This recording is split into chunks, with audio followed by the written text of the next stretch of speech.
Você sabe o que é gramscismo? São ideias provenientes do filósofo comunista marxista italiano Antonio Gramsci. Fundou a tese de que para implementar o socialismo numa sociedade, o melhor caminho é ir alterando aos poucos a estrutura de todas as instituições humanas, incluindo as religiosas, educacionais, morais, culturais, jurídicas, governamentais e midiáticas da mídia. Uma sociedade culturalmente e moralmente fraca é muito mais vulnerável a presenciar revoluções de qualquer tipo. Gramsci postulou o conceito de hegemonia cultural, que é o domínio ideológico de uma classe sobre a outra, trazendo o enfraquecimento do capitalismo, culminando em uma revolução e ditadura comunista. Uma nação inteira fica dopada e dominada, formando uma sociedade idiotizada para que se perpetuem no poder. O gramscismo vem sendo adotado em vários países da América do Sul, como Bolívia, Chile, Nicarágua, Argentina, Uruguai, Peru, Guianas, Venezuela e Brasil. Aqui se tornou mais forte no governo de Fernando Henrique Cardoso, quando este permitiu a criação do Foro de São Paulo, proposto por Lula e Fidel Castro.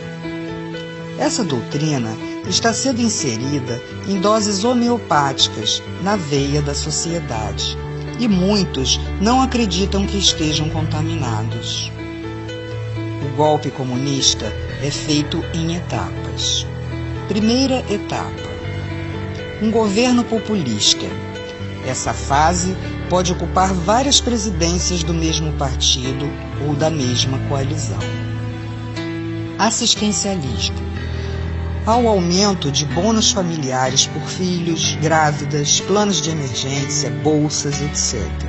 Objetivo: votos de cabresto na próxima eleição e controle sobre a classe pobre. Inchaço da máquina governamental. Com o aumento de cargos públicos, estimam-se 4 votos do grupo familiar por cada emprego público. Os capitais privados começam a diminuir seus investimentos e seus empregados são absorvidos pelo sistema público. Objetivo: votos de cabresto na próxima eleição. Aumento de salários e aposentadorias, inclusive sem contribuição prévia. Inicialmente, contam com a aprovação da classe trabalhadora e dos sindicatos. Depois, começa a espiral inflacionária que anulará todos os aumentos. O custo de vida dispara e o objetivo é fidelização de eleitores e votos de cabresto na próxima eleição. Meios de comunicação. Todos recebem dinheiro do governo, ficando assegurada a publicidade oficial. Transmitem notícias distorcidas e com visões que interessam ao sistema para manipular a massa, e depois começa a censura, impedindo totalmente o conhecimento da realidade através, inclusive, do controle da internet, que se tornará interna e restrita. Aqui no Brasil, vemos a perseguição àqueles que combateram a subversão nos anos 60. Demonizam as Forças Armadas, o regime militar, taxando-o de ditadura e outras mentiras, criando uma imagem de inimigo inexistente, porém temido. A corrupção, esta se fará presente no círculo dos amigos do governo, que estarão protegidos pela impunidade, os deixando livres para saquear os cofres da nação. Uma outra manobra é promover falsas acusações de discriminação às minorias, como índios, homossexuais, presidiários, drogados, etc. Legisla a favor dessas minorias com o objetivo de criação de grupos ideológicos para a defesa do sistema e ainda a fidelização de eleitores para a próxima eleição. Porém, quando o comunismo tiver totalmente instalado, todos serão rejeitados. A delinquência é uma ferramenta essencial para a implantação do comunismo. Dominam as ruas, infiltram-se em manifestações como grupos extremistas, os Black Blocs, que são financiados, assim como os agentes e líderes de movimentos sociais para prejudicar os que são contrários ao sistema. Segurança. Haverá um desmonte progressivo, falta de equipamentos, atraso nos salários, desmoralização por supostos atos de corrupção e violência. Leis que beneficiam os infratores e prejudicam a ação policial.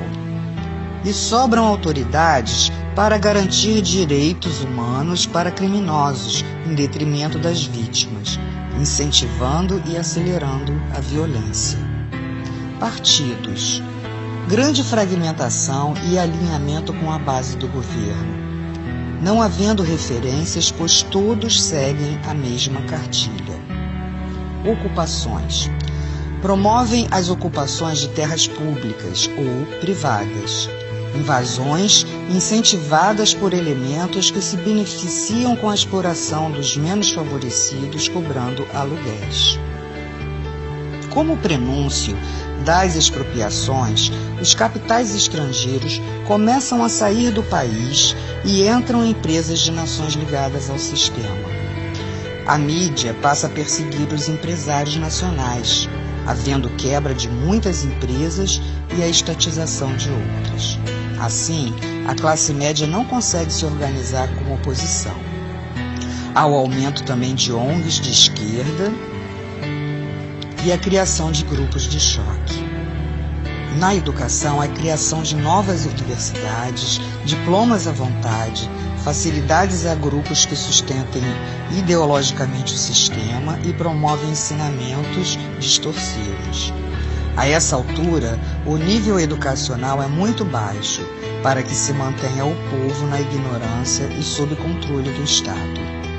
Cria-se a classe braçal do proletariado. Impostos. Oneram os trabalhadores com a alegação de que a finalidade confiscatória é para a redistribuição da riqueza. Porém, serve apenas para manter e financiar as gordas contas do governo, mantendo luxos e ostentações. O narcotráfico. Através dele se dá a deteriorização, principalmente dos jovens. As organizações criminosas movimentam uma grande quantidade, onde o acobertamento se dá, inclusive no tráfico de armas. Sindicatos. A princípio, formados com o intuito de coibir greves através de acordos com o governo. Posteriormente, os dirigentes não alinhados com o sistema se retiram das centrais sindicais na tentativa de formarem centrais dissidentes, sem a menor possibilidade de êxito. Saúde. Criação do sistema único com crescente diminuição da qualidade e precário atendimento, utilizado pela maior parte da população. As prestadoras privadas, com a inflação crescente, altos custos e encargos, acabam sendo obrigadas a vender suas empresas ou então serão estatizadas. O efeito é um grande colapso na saúde. Segunda etapa. Destruição da classe média, fazendo-a culpada pela pobreza dos outros, culpada pela discriminação. Ela, temerosa, não consegue fazer frente ao sistema. Constituição. Várias modificações são feitas, criando lei da mordaça, do aborto, da censura, perseguição aos opositores, legalização da maconha. Promoção do colapso do poder judiciário, tornando-se servidor do governo. A impunidade aumenta, o crime domina as ruas, a espiral inflacionária dispara, a economia se deterioriza. Há a destruição moral e física das Forças Armadas e da segurança policial, e a centralização dos grupos de choque, que são as guardas bolivarianas defensoras do sistema. A criação de apenas 2 partidos, sendo um dominante e outro de falsa oposição.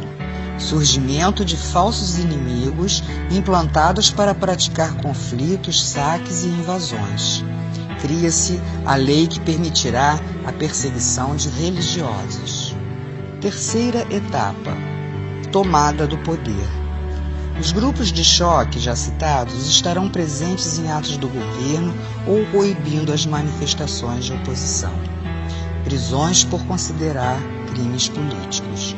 Serão feitas expropriações, confisco de passaportes, proibição de sair do país e novas identidades aos que estiverem de acordo com o sistema, sendo feitas avaliações e lavagens cerebrais. Racionalização de alimentos e com direitos apenas aos que tiverem a nova identidade. Severas deportações, total controle social e fim da liberdade. Portanto, as portas do inferno estarão abertas para todos serem aprisionados com correntes e cadeados nesse sistema trevoso. Se não quisermos nos tornar escravos, devemos lutar por todos nós e nossas famílias, pela nossa liberdade enquanto há tempo. Saber o que se passa é um direito de todo cidadão. Vamos nos unir, ir para as ruas, demonstrar nossa insatisfação e pedirmos a faxina dos três poderes. Assim, teremos a chance de voltarmos a ter um país próspero, de luz e de paz. Faça a sua parte.